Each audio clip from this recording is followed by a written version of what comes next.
because Arsenal still very much in front, but only just. Look at Manchester City, hot on their trail now, only 2 points behind. The pressure is on, and I'm pretty sure Mikel Arteta is finishing. All right, let's welcome in our Don Hutchison, who's known for his slightly accurate percentages, which we're going to get to in a bit. But speaking of being accurate and spot on, our Frank Leboeuf predicted this. Yes, and I was right about 1 minute or 10 seconds. No, but that's something that I like. Yeah, everybody is predicting that Arsenal is going to win the Premier League, but we have a race. Yeah. It's a pity that Chelsea fell asleep today again. But Man City, Aston Villa, they're chasing Arsenal, and it's good for the Premier League. It's what we want. We want suspense, and it's what we have. And I'm very, very pleased, even if I think that Arsenal is the best team in the Premier League this season.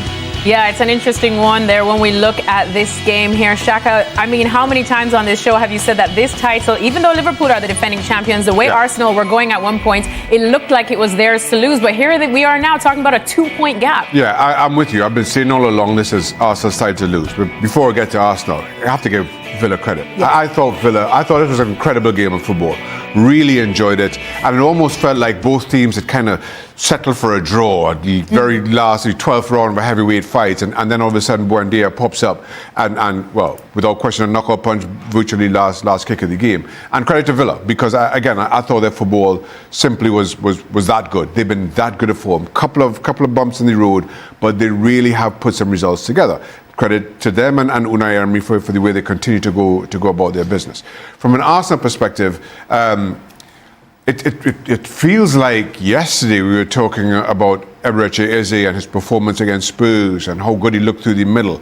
And he could have been taken off after 30 minutes. I'll be honest. Now, I am as willing as anybody to sing Eze's praises. Of course. But everything from Arsenal came down the right-hand side in that first half. Everything came through Bukayo Saka. The change had to be made because Eze was just non-existent. And then the other thing is, Sandro Trossard, he always seems to pop up exactly when needed. Yep. I think he is one of the most undervalued players in the Premier League. He just seems to know where to be at the right time and find a goal at the right time. Sadly, he had to come up for the end. He's coming back from an injury, and you just wonder how much of that is affected. But Arteta had to take a chance, had to take Arteta off. He introduced Gyökeres at the break as well, similarly coming off an injury, and that certainly changed things, particularly in the first 15 or 20 minutes of the second half. And Arsenal looked by far the better of the two teams. But like I said, Villa are a far better team than we have been willing to give them credit for. Even now, seeing them sitting third, you just kind of wonder, when did this all happen? And in the end, it's hard to say one team deserved to lose this, but Villa kept going to the end when, in all honesty, I'm not sure that they fully deserved 3 points, but they were deserving because they refused to lie down. I want to go back to Aston Villa and Unai Emery, who had a very hard time at Paris Saint-Germain. But I have to say, without changing the team, without changing the players, without changing the tactic, and he changed the mentality of the players. We're going to talk about Liverpool. Oh, yes. Where Arne Slot is trying to find any tactics, anything. But with McGinn, Onana, Kamara, and Tielemans in the middle of the park, with the help of Rodgers, it's amazing. Yeah. What I saw today, it's the first time that I saw Arsenal being in trouble in the middle of the park. And they have Declan Rice, where I highly rank, because for me he's the best midfielder in the world right now. But today, I saw 4 midfielders working so hard and being technically so precise, and that's due to Unai Emery. He changed the mentality of the player. They had a very bad beginning of the season, and without changing anything in terms of tactic, in terms of individuals, he was able to change the way of thinking of the players and made them, being like last season, a very good team. Well, I know our Don Hutchison is just itching to get into this and give us some percentages. Don, a couple of shows ago, you said that it was 50-50 for either Arsenal or City to win the Premier League title. After what we just saw now this weekend, what percentage do you give Arsenal now to win the title? No, I'm still the same. I think on the last show 3 or 4 days ago, I think I went 60-30 in Arsenal's favour because with a 5-point gap, I thought they were going to cruise on. But listen, this is what the Premier League does to you. Villa, I thought it was a brilliant game of football today. I think Unai Emery gets a hard deal really in England. I think he's a very underrated manager. I think he's certainly, the best in the Premier League at making substitutions when needed. He proved that today by making the 5. It was a brilliant game. I thought when Arsenal got it back to 1-1, there was only one team that looked like they were going to win the game, and that was Arsenal. Then Villa got their second wind and won it right at the death. But the league table is so narrow at the moment. I mean, Villa's form's incredible. 9 wins out their last 10 games, which has propelled them, into a title contender all of a sudden. So you'd put them in the mix. I don't think they'll make it, but I think when you look at Man City, the form that they're in, they've just hit 3 on the spin. So they're in great form. They've got 4 winnable fixtures. And this time of year, Alexis, throws up a really different dynamic than I think every other probably country in terms of their league. All the teams that play today more or less play again the same teams in about 3 weeks' time. So, Leeds have to play Liverpool at Anfield in 3 or 4 weeks' time. Villa have to play Arsenal, then at the Emirates. It's just one of these quirks of the Premier League. So Villa seemed to be, over recent years, Arsenal's bogey side. And it was a brilliant, entertaining game of football today. But I wouldn't read too much into Arsenal losing the game today. It was just one game too far for them after the win last time out 3 or 4 days ago. All right, well, as I said, Sunderland are a tough nut to crack. Arsenal learned that the hard way, but Manchester City up against them today. Frank, City just got the job done, and that train is coming along nicely. Yeah, exactly, and it's against Sunderland. It's not against a random team. It's a team who, Sunderland is the team who beat most of the big teams. And credit to Guardiola's men, they did what they had to do. It's crazy to see that team when Haaland touched 1 ball the first half. Yeah. And but people they did the job, and the centre back Jas and Guardiola scored the goal because Haaland wasn't able to do so. But City did what they had to do, and there is nothing much to say. They are on the way to go back to their best, maybe not the best of the best, but the best enough the best to compete against Arsenal. Well, you know that our Don Hutchison only does comms on the biggest games, and he was on call for this Manchester City game, Don, and just seeing Phil Foden find the back of the net again, we really are seeing him enjoying his football in the last couple of games. Is he back? He is back. 5 goals in 3 games. I mean, he was brilliant today, but Cherky was man of the match by a mile, in my opinion, not just because of his Rabona assist for the Phil Foden header. He just took the game. When I watch Ryan Cherky play off the back of how Phil Foden played today, and he's picking up the balls in the tight pockets, I think Guardiola's realised now without Kevin De Bruyne, you can't play Phil Foden on the wing anymore. He's not a left-sided player. He's not a right-sided player. He's a genuine number 10. So I think Guardiola's realised off the indifferent form last season, play Phil Foden as a number 10, he'll get his goals. But Cherky reminds me of a sort of Harlem Globetrotter. He's got so much skill and natural talent and flair. He's an amazing player to watch. I don't think I've seen a player like him for a long time. The way he can just play the game exactly how he wants to be played. And I don't think even Pep wants to try and control him. He'll try and manipulate him into certain areas and put him into positions. But when he gets the ball, my word, he's a genius. The Villa crown, and why wouldn't you be? What a way to end the game. What was that feeling like when you saw that hit the back of the net, Emmy? Incredible, because this team, I think the last couple of weeks we showed some character. Some games coming from behind in the games. The other night in Brentford was really tough, and the team showed an incredible character as well as to fight, to combat the game. And today, against the top team in the table, we did it again. So we fight until the last minute, the last second. So it's a really incredible win. Matty, what a win. How big does that feel, beating Arsenal here? Yeah, fantastic. I think obviously we knew it was going to be a really demanding game. But I think we were fantastic, and the crowd here today helped us through right at the end. And honestly, yeah, that was the craziest I've ever been. But now so happy, for this man as well. Yeah, feels like ages ago that you actually put Villa in front. But how much did you want to exploit that space that Arsenal gave you in that first half? No, yeah, it's what we spoke about. To be fair, in the first half as well, having John a little bit more inside and then me on the overlap. And there was a chance I had right before as well that I maybe could have done a bit better, but yeah, I just saw it and I hit it first time. It was nice. Great goal. What about the way Aston Villa started this season? It was a really difficult start, and now you're second in the Premier League table. What does that say about this team?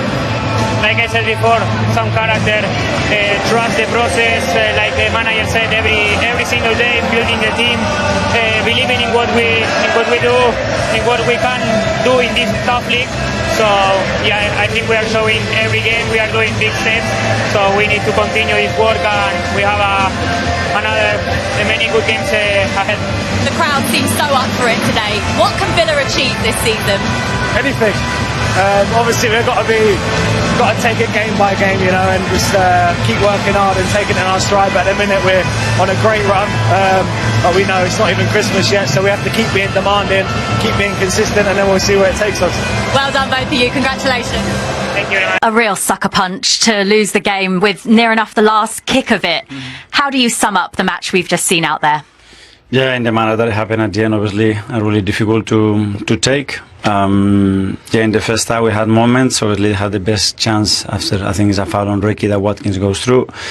After that, we started to control the game and had some good situations. You are always on the edge, especially when you don't manage the ball well when you regain it, and we didn't do that very well in the first half. And in the second half, we started really well, scored the goal. We were very dominant, but then we had periods that again the same issue appeared, and then we couldn't have the dominance, and we allowed certain open spaces. We gave 2 balls away ourselves to the opponent that could have cost us the game before actually the goal. And then the last kick of the game, we had the chance with Declan puts the ball across for Noni and Victor. We don't score.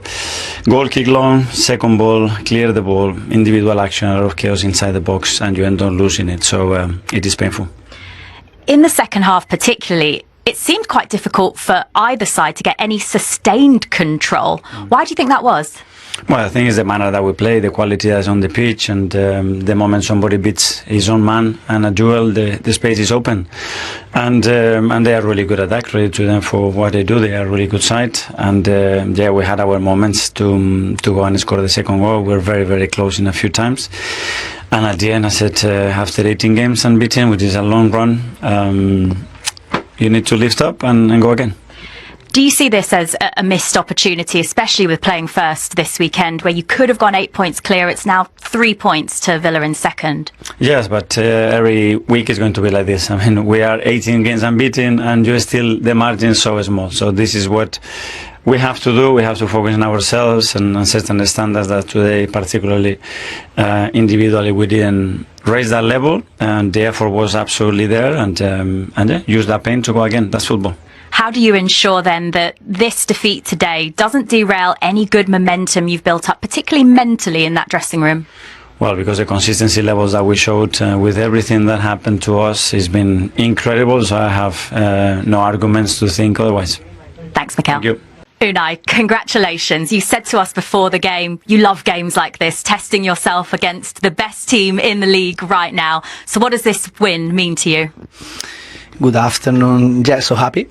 We finished this week really playing like we need, firstly competing, being demanding ourselves, adapting of the opponent, but playing personality. And we play really personality, dominating sometimes, getting their box, being intense and aggressive when we needed it.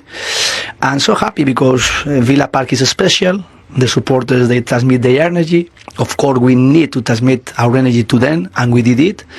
And then play football. And how they are responding, the players, is really fantastic. After the way Aston Villa started this season, it was a really tough start for your team. Now, you're second in the league. How have you turned this around, and what can this team achieve this season? It's playing to the Manchester City. Of course, we are going to focus game by game, because we know our only success way is coming if we are doing like that. Trying to focus each competition. Now we are going to play Europe League. Of course, Premier League is our first target. Through it, we must get our objective collectively, and of course how we are doing, how we are competing, how we are more or less sometimes even struggling, but reacting and quick again responding like we did today. I think this is the most important through the players. The players, they are the protagonists, and today they show it. Thank you very much, Unai. Thank you. Victor, it's the toughest way to lose a Premier League match. Just how deflated are you all in that dressing room? Yeah, I mean, of course, it's tough to lose football matches, and yeah, in this way, it's extra tough. So yeah, it's not a good feeling right now, but yeah, we have to come back, and we have a lot of games to go. Yeah, did it feel like a missed opportunity though, especially going first this weekend, the opportunity to go 8 points clear? Now the gap is just 3 points with Man City about to play as well. Yeah, I think it's an opportunity every game we play. So yeah, we have a lot of games to play. We've done very good so far in the league. So yeah, of course it's not good to lose football matches, but yeah, we have to keep going and to improve. What's the key then to ensuring that mentally a defeat like this, especially in the manner it happened with the last kick of the game, doesn't actually affect the team as you move into your next matches? Yeah, I mean, we have a game in the Champions League first, and then back to the Premier League. So yeah, it's a different competition, and yeah, we just have to keep going. And yeah, we're all, I think, a very good state, and yeah, we just have to take this as it is. And of course, it's tough for everyone, but yeah, we just have to move forward and look forward to the new games. Thanks, Victor. Thank you. Mikel Arteta has made it clear that Arsenal will need to unleash their complete player against Bayern Munich. The Gunners host the German champions at the Emirates Stadium on Wednesday, and one man in particular could be decisive. Ebereki Eze, described as a very complete player by teammate Mikel Merino, is emerging as one of Arsenal's most dangerous weapons ahead of their Champions League clash with Bayern.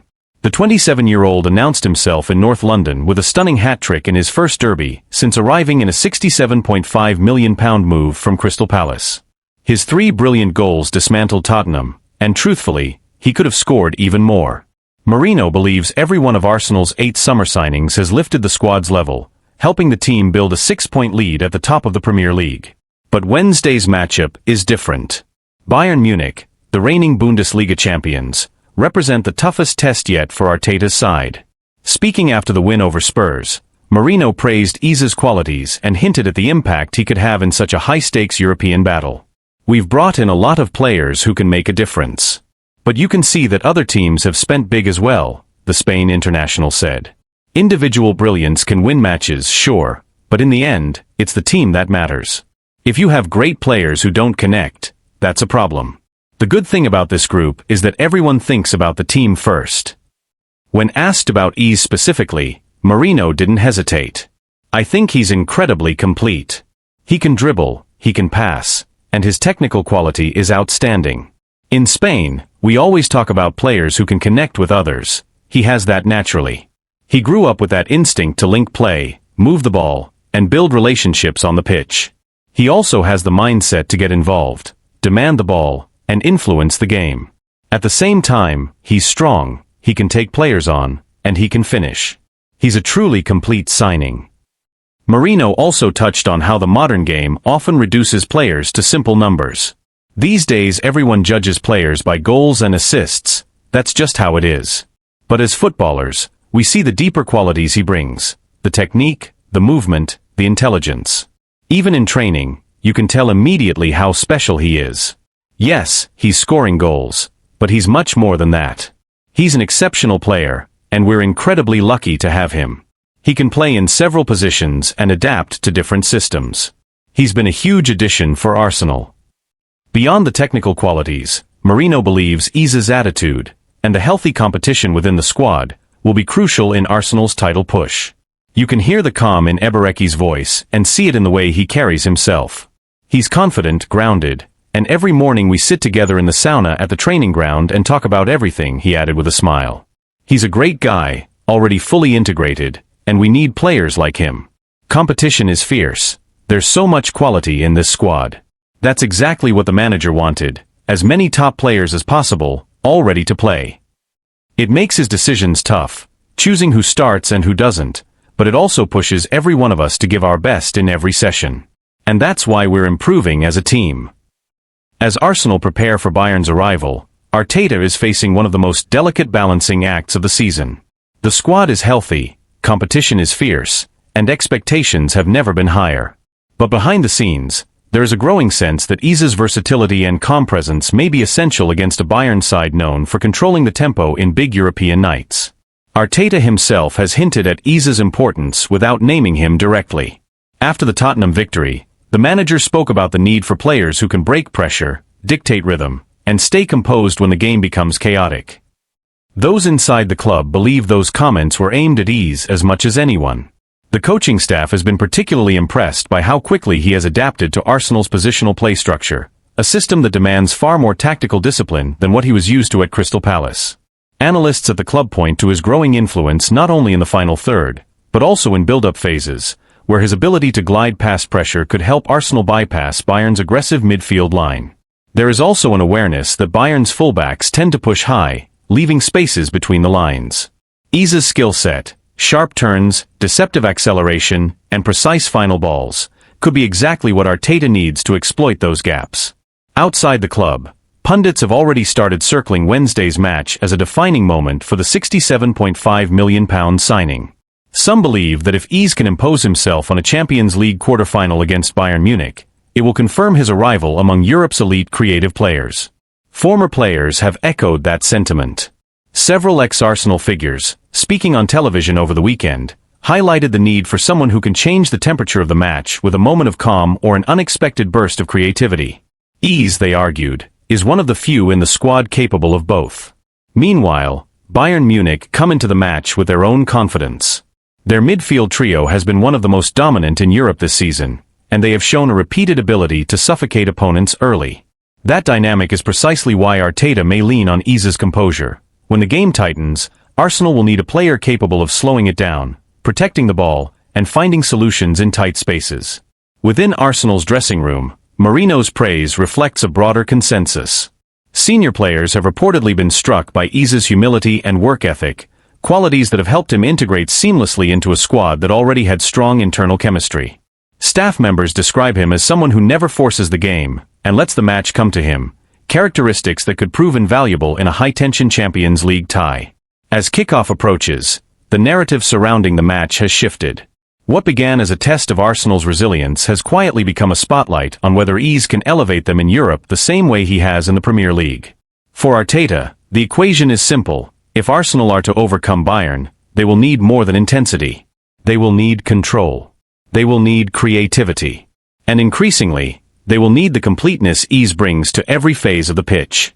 Whether he starts in a wide role as a floating midfielder, or even as an interior playmaker, the expectation is the same.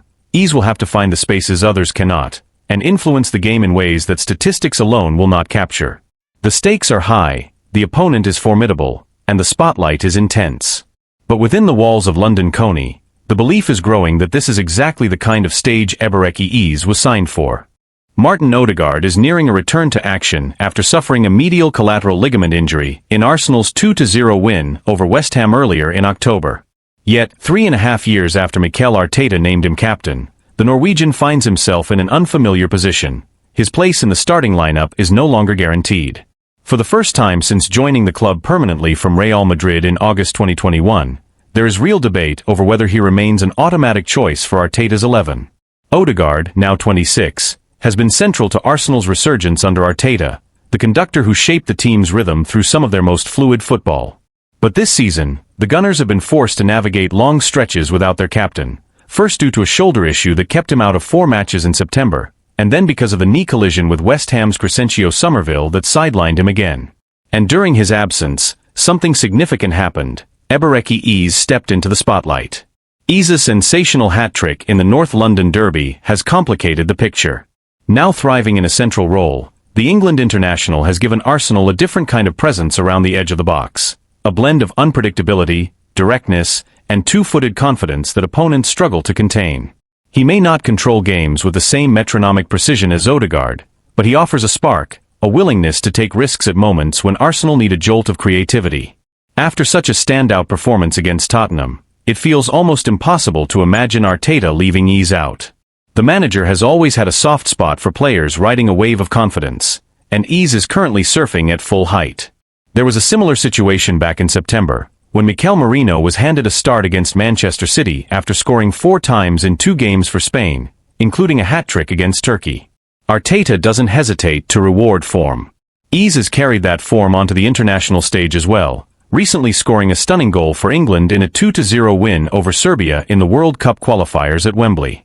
Though he can play on the left, it has always been clear that Arteta brought him to the Emirates to operate in midfield. And with Declan Rice and Martin Zubimendi near untouchable in the double pivot, the odds of Ease and Odegaard consistently starting together seem slim. That leaves Odegaard in an unfamiliar position. He needs minutes to rebuild sharpness, yet Arsenal's medical team won't rush him. The plan is likely to ease him back through short substitute appearances before restoring him to larger roles. But even once fully fit, Odegaard faces genuine competition, because Ease has shifted the landscape. His arrival has raised the team's ceiling, and his performances have earned him the right to keep his place. Before the dismantling of Tottenham, Ease had scored only twice for Arsenal, one against Port Vale in the Carabao Cup and another versus his former club Crystal Palace, a clever finish that sealed victory. Now, with 5 goals across all competitions, he sits just 1 behind Odegaard's total from last season, when the captain made 45 appearances. Odegaard's 2023-24 numbers were outstanding: 11 goals, 12 assists, influence written across every competition. That is the standard he must match again if he wants to reclaim his spot, because Ease is hungry, confident, and eager to impress ahead of next summer's World Cup. Arteta will insist that Arsenal need both players at their best if they are to meet their ambitions in the months ahead. And with Kai Havertz also working his way back to full fitness, potentially slotting into midfield behind marquee striker Victor Gyökeres, the battle for places has never been fiercer at the Emirates. For Odegaard, the message is clear: he must rise to the challenge. His leadership and quality remain unquestioned, but he can no longer rely on reputation alone.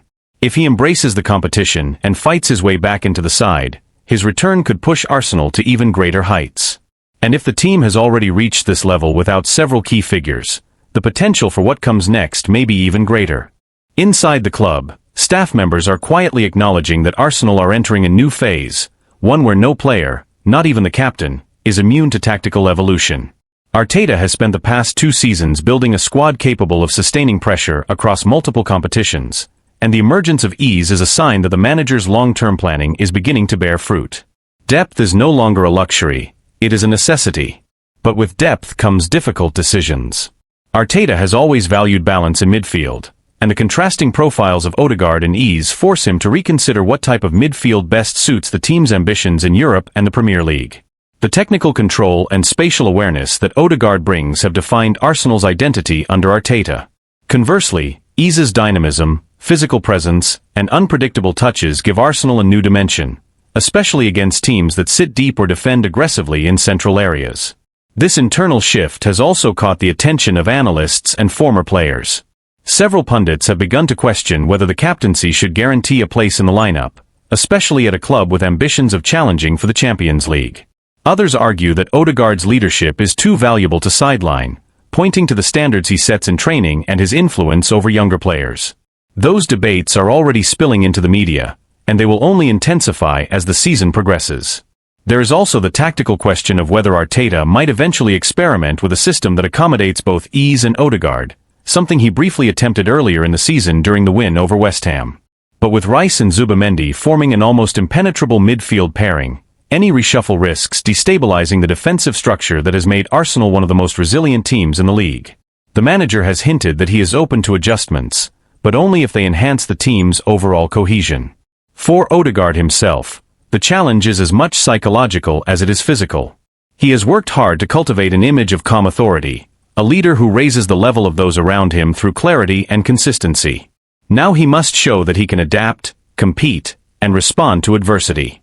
His teammates still speak of him with admiration, describing him as one of the most studious and detail-oriented players at London Coney. They believe that once he regains full rhythm, he will naturally reassert his influence. Yet even they acknowledge that the landscape has shifted. One senior player privately remarked that, "The team is different now, ease has changed what we can do in the final third." That sentiment reflects not a lack of faith in Odegaard, but an understanding that Arsenal have evolved while he has been sidelined. For Arteta, the ideal scenario is straightforward: a fully fit Odegaard competing with a fully confident ease, creating a level of internal competition that lifts the entire squad. The manager often speaks about the need for healthy tension among his players, pressure that keeps standards high without fracturing unity. The arrival of Victor Gyökeres, combined with the recovery of Havertz, only amplifies that dynamic. Arsenal's season will almost certainly hinge on these midfield decisions.